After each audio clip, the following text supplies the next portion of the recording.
Welcome to Comics Bazaar, the channel of comics commentary and arcana. This video features X-Force number 5, cover dated December 1991. And this is an unusual choice for the cover. The cover is by Rob Liefeld, penciled and inked by him, to feature the new iteration, the brand new iteration of the Brotherhood of Evil Mutants. And of course there are recognizable characters there, the Blob most particularly. That's very impactful rendering of the Blob there. We've got Pyro here, we've got Toad, we've got Siren, and I cannot remember the name of this particular character. She doesn't feature in the interior of the comic at all. And no sign of the heroes, no sign of X-Force themselves, not even in the cover corner box. So that's a very, very interesting choice. It, to me, indicates how well this title was selling, that you don't need Cable on the cover in order to sell this. And also, this is the second time that we have an all-white background here. The same was the case with the cover for issue number 3. So just interesting choices all around for this particular cover. I think it works well, but unusual not to feature any of the title's heroes on that cover. So let's kick into the story. It opens directly in the aftermath of the previous issue, number 4, where Deadpool surreptitiously teleported away. First of all, Black Tom Cassidy, who was, it seemed, shot to death, but not quite, by Cable, and Juggernaut at the end of the previous issue. So here he is, teleporting and arriving somewhere in Europe late at night, 11 p.m. And the person that he's brought them to is his employer, Tolliver. So this mysterious figure, we never get a good look at his face. He's mostly in silhouette here. And Deadpool basically tells him he's brought them to him. Juggernaut's conscious. Juggernaut says, "Whoever you are, you got my thanks for hauling us out of there." His helmet was left behind on the World Trade Center. One other funny thing to note is that Black Tom Cassidy is once again missing his beard. So his beard must have gotten shaven off in the teleportation transit. It's just a funny little detail there. In any case, Tolliver here tells Juggernaut that he is going to indeed get a doctor, the very best and most talented doctor, to help out Black Tom. So Black Tom's not going to die. But he says there's going to be a price to pay. And he says specifically, and then you will both have to pay the price for services rendered. And so we've got that very villainous grin spread right across his face there. And then the scene switches to Manhattan. That's a nice little, I like this transition scene there, that establishing shot of Manhattan. I mean, it's very, very simple, of course, but I think it works. We've got a top-down angle on this mysterious man for the moment, walking home from picking up his groceries, walking up to the front door of his apartment building and entering, and an interesting use of a little screen tone there in the background as well. And then he's met here by the Blob, this huge version of the Blob. I like the way that his head is rendered there, and the Toad as well. Both characters who haven't been seen in quite some time in X Comics continuity, and they have the man's girlfriend captured and imprisoned. And we also get the reveal on who exactly this man is. It's Dr. Lycos, so the alter ego of Sauron.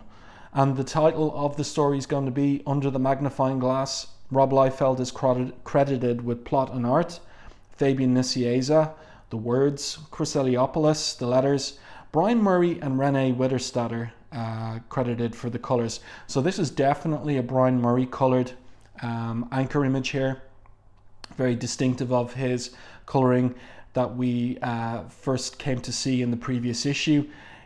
His rendering of flesh is really interesting, with the blue lighting here on one side of the Blob's face and then the yellow on the other.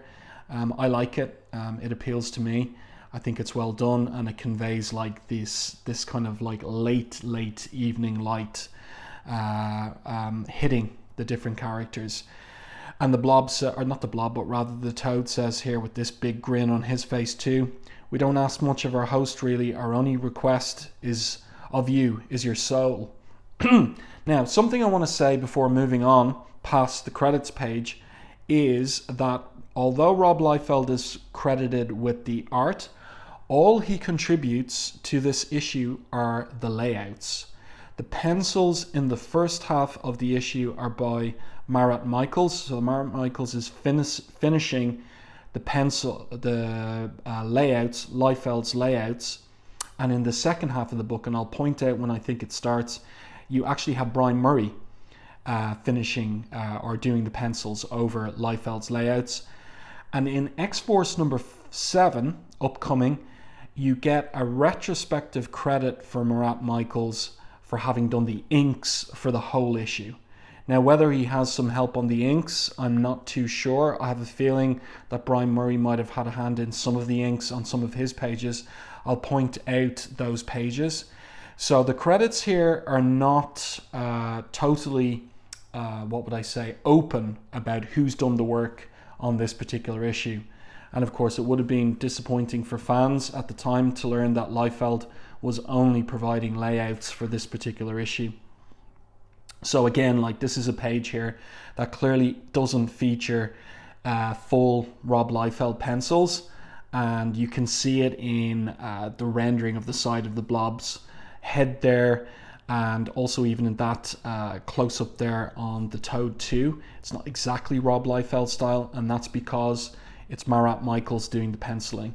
But it's a pretty nicely laid out page. I like this top-down angle on the Blob there, holding Lycos up against the wall. And this is truly malevolent from the Toad, as he says here, "We are here to make you a proposition, or rather to your more histrionic alter ego. You see, there are just far too many mutant factions currently in operation, everyone putting an X in front of their names, and Magneto with his sad delusions of nobility." So a reference there to the contemporaneous version of Magneto, who this very month in X-Men number 3, cover dated December 1991, was to apparently die as Asteroid M exploded in space. And Homo sapiens, well, just take the paramilitary anti-mutant state of Genosha as an example, using our people as enforced labor and injustice that cries out for vengeance. I need you, Karl Lycos. I need you to join me in fulfilling my dream. So what is the Toad's dream? He looks pretty crazy. That facial expression is good. Well, he says here, a dream where mutants can rule in superiority over the subspecies, which has dogged our evolutionary advancement for far too long. Join us, Dr. Lycos. Let your friend Siren come out and play with the new Brotherhood of Evil Mutants. So there was a gap in the market there, with Magneto no longer interested in leading the Brotherhood, and with the dissolution of Freedom Force, for the return of the Brotherhood, and it does indeed return. And the Toad now is its leader. So that's an interesting development.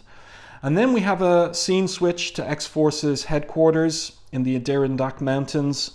And we have a newscast with Gideon here, who is basically giving his version of what happened at the World Trade Center in order to blacken Cable's name. So he says, though it was Tom Cassidy and his partner Kane Marco who were responsible for the initial takeover, it is obvious that the events were masterminded by X-Force's leader, a man who calls himself Cable, as an example of mutant solidarity against a society they claim continues to oppress them. Frankly, Cable and his band give mutants everywhere a bad name and must, for the greater good of the world, be stopped, the free world be stopped. So one thing to note here in terms of, like a coloring error is, where's Gideon's green hair? He's got very particular green hair. Here it's blonde. So I wonder who's responsible for the colors on that particular page.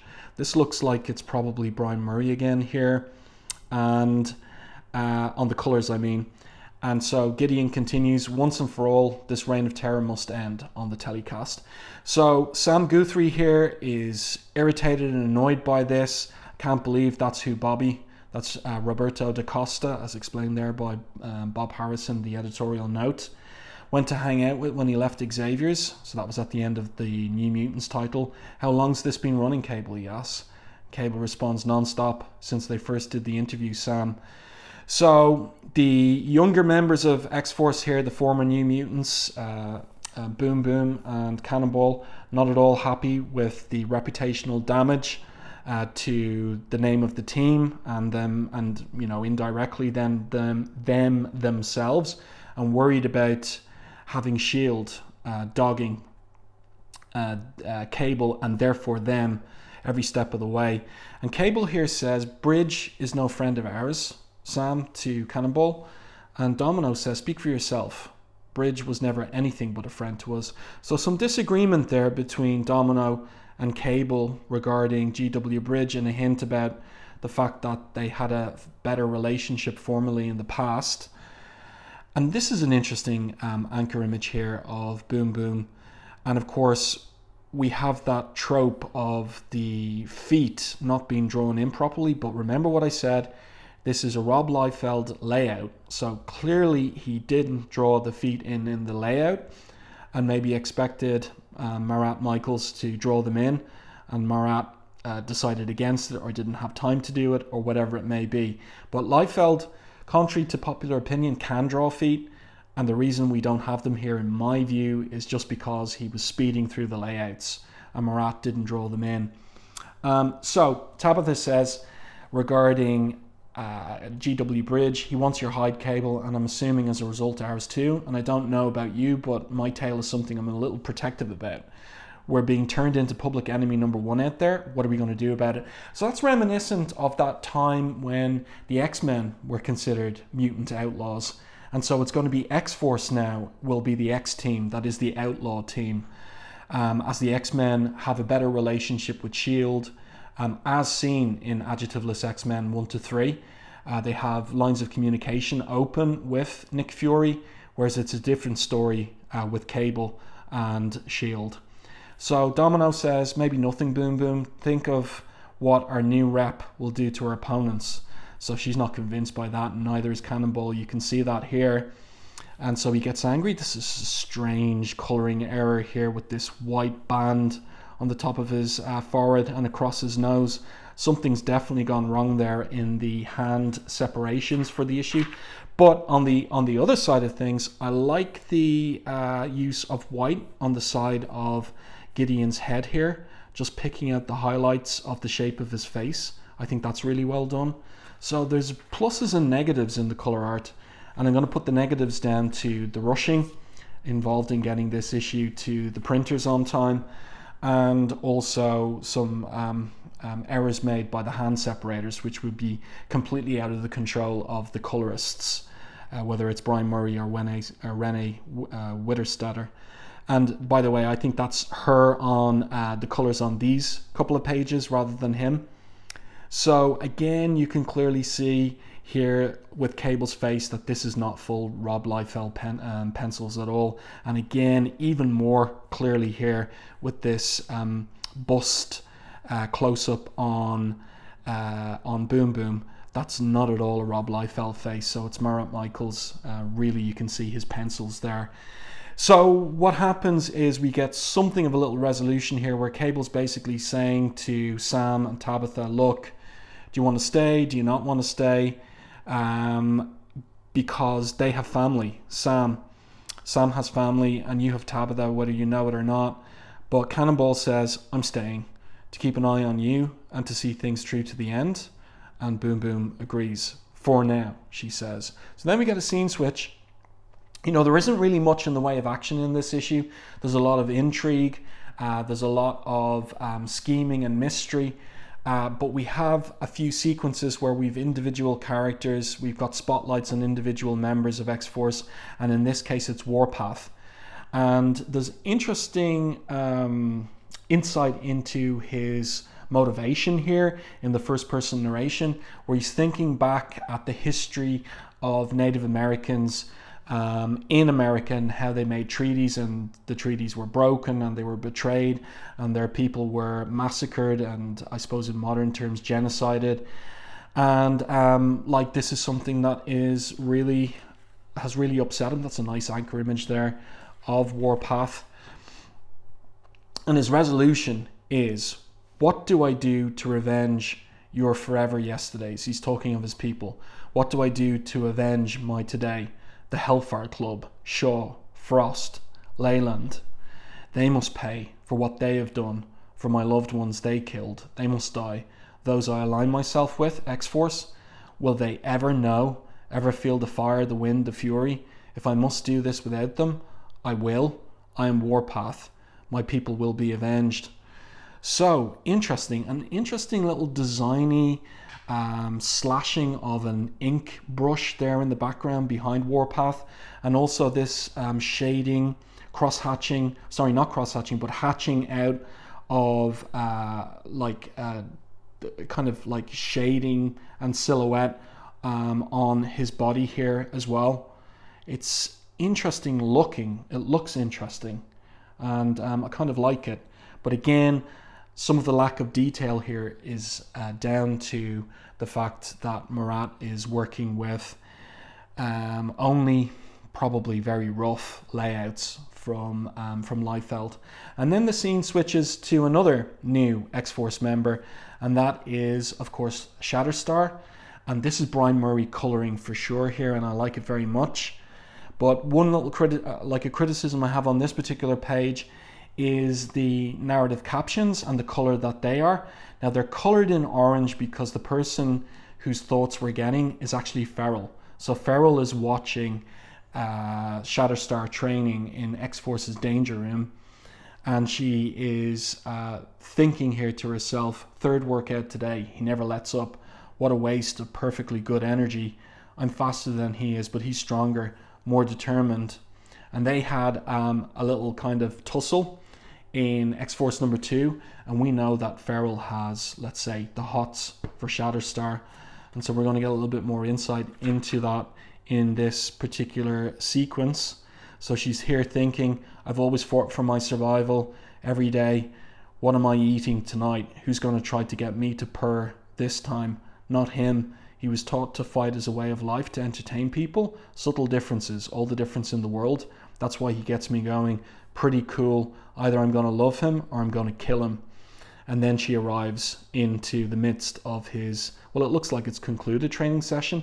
So this is very interesting choice. I wonder, was this in the plot, or is this Fabian Nicieza's choice to lead up to Feral's arrival? He knows Feral's arriving in from the plot, and so to overlay this training sequence with Shatterstar, instead of his thoughts, we get Feral's and her really kind of hormonal interest in him. I have this book. This is a very good book. I got it that Christmas of 1991. And yeah, so here she is. And she surprises Shatterstar, and he has something kind of funny here to say, where he says, you dared watch my training?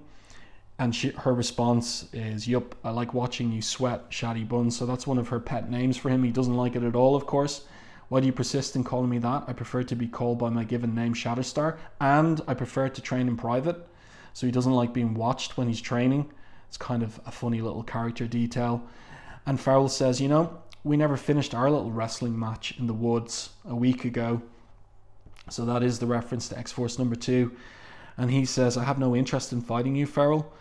And her response, of course, does he understand what she's saying? Who said anything about fighting? I said wrestling. See you around, lover boy. So that's pretty, I like that from Nicieza. You know, you've got this young, vigorous team. And of course there's going to be hormones. They're going to be awash in hormones.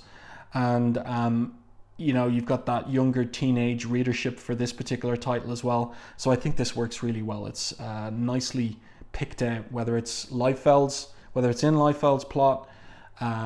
But I like the way that Nicieza has scripted the thing. It works so well. It's entertaining. And also, it's interesting to see Shatterstar without his helmet or headpiece, or whatever you want to call it. It's kind of, I don't know if this is maybe even the first time that we've seen him without that headpiece. And then, now we're into the part of the book that is penciled by Brian Murray. And just look at this rendering of Cable here. And then if you have an issue, or if you have your own copy of Supreme number 1 from 1992 by Liefeld and Brian Murray, you will see in the way that Murray drew Supreme, this is Murray's Supreme here. it's as clear as day to me in the pencils. And just look at this eye as well. Definitely not Rob Liefeld style. The same over here with the hatching on Cable's face. It's a very nice upshot on Cable's face. Definitely Brian Murray colored as well. So this is interesting. On these pages, especially this page, I'm very certain about that, you're getting Brian Murray penciling over Liefeld's layouts and coloring his art as well. And that's intriguing. And I really like this page in particular, and that particular shot of Cable with the lighting, the double lighting, the yellow, the blue, the greens even there on his face as well. That is nice. That is really good. And that is an interesting looking eye too. But what do we have here? We have a scene between Siren, Nicieza, Cassidy, Banshee's daughter, and Cable. So there's a funny bit here in Nicieza's dialogue where Cable asks her, see anything that interests you, Nicieza? And her response is, wow, she's taken aback. Oh, hello, Cable. You what, Shatterstar? No, please, of course not. So I don't know if we exactly believe her there. So there could be like a setup there for a little bit of rivalry in terms of female interest in Shatterstar, Farewell on the one hand, Siren on the other. It's interesting stuff. And then Cable asks the question why he's there. Does she want to go back to Mer Island, or has she made her own arrangements? So she says no. To be honest with you, there's not much left on Mer, and Mer Island went up in a massive explosion at the end of the Shadow King saga. So you get a note to that here from Harris. Till some of the attention from the press wears down a bit, she wants to stay with X-Force. So Cable's happy to hear that. Quite honestly, he says, we could use Siren's powers, maturity, and experience. So she says she won't argue with that. Welcome to X-Force. And she asks, and why am I so certain I'll live to regret hearing those words?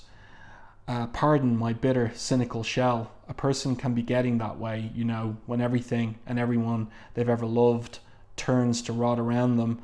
You will fit right in, won't you? Says Cable. Nicieza, I have to tell you the truth out of the respect I have for you and your father. I like that little detail. Respect for Banshee as well. What's going to come down a month, a year from now, it's going to be dirty. So that's nice hinting once again at Cable's backstory and what it is that might be behind why S.H.I.E.L.D. is hunting him down. Very dirty, he says as he leaves.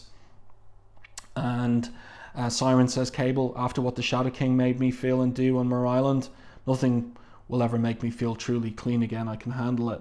So these issues, after Claremont departed with Uncanny X-Men in 279, the remainder were scripted by Fabian Nicieza. So that's a nice little kind of reference to a storyline that Nicieza scripted, and he's working it in to the dialogue here on X-Force. So you really have a sense of the shared continuity across the X-books at this particular time period.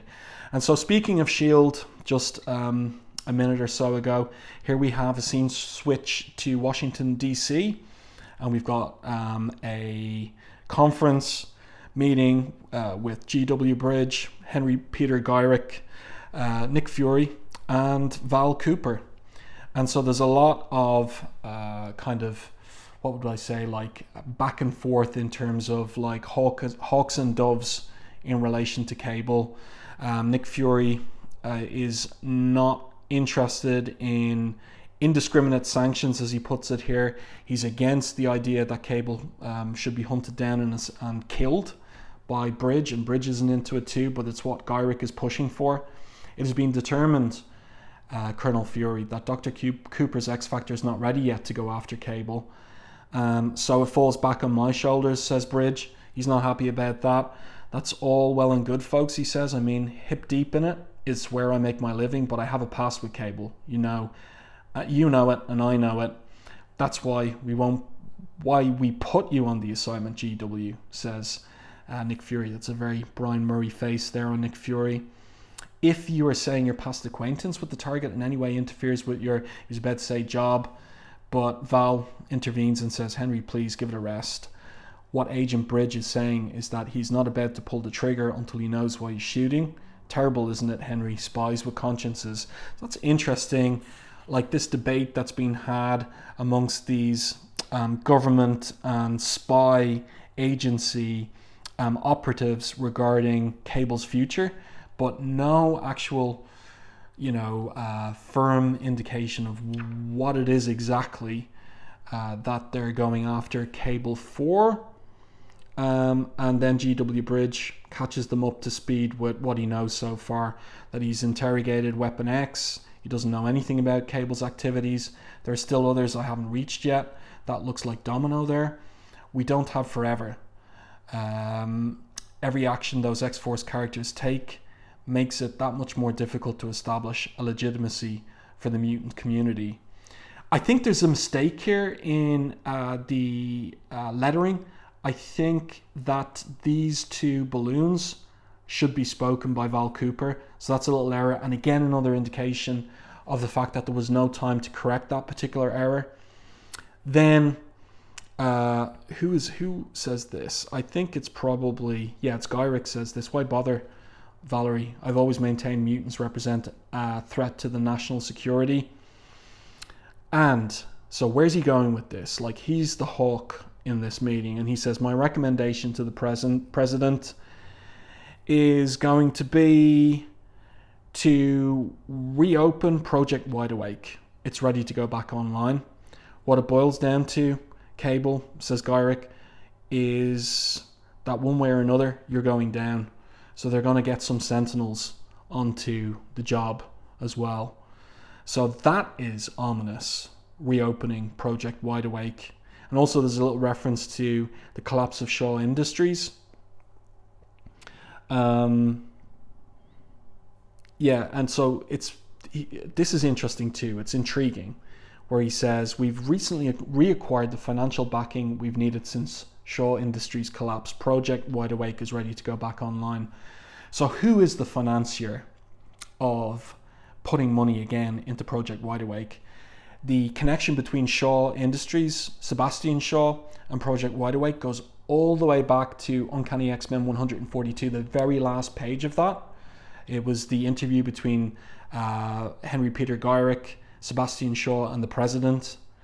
And so we're back to that again, and back to the implication of the inevitability of the dystopian future of Days of Future Past.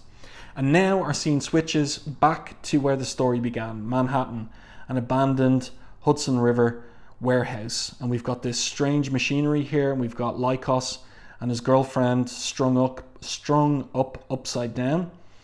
And basically the Toad here. By the way, look at the little tail, this kind of jagged, wonky tail for the Toad's speech balloons. It's a nice little detail, I like that. And Toad here says to Lycos, I need your alter ego. No matter what genetic indignation you must endure, my wondrous machines can bring him back, pure and simple.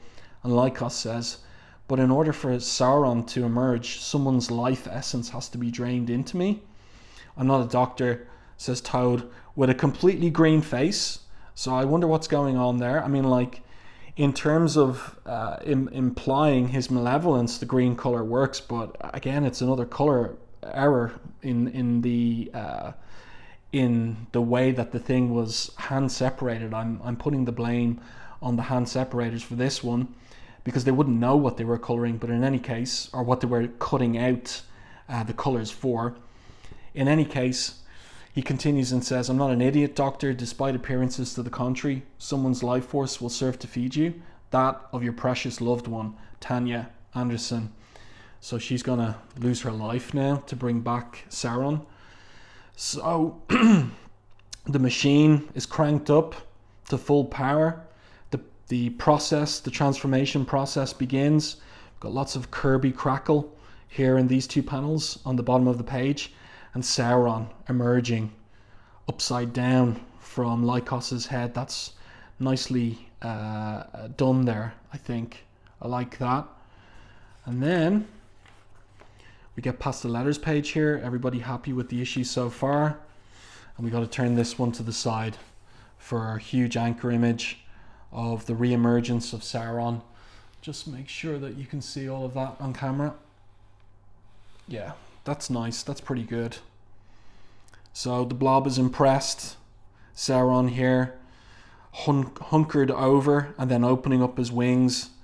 Do you hear me, you soft pink bags of rice paper flesh? Like that dialogue from Nicieza. Sauron is back.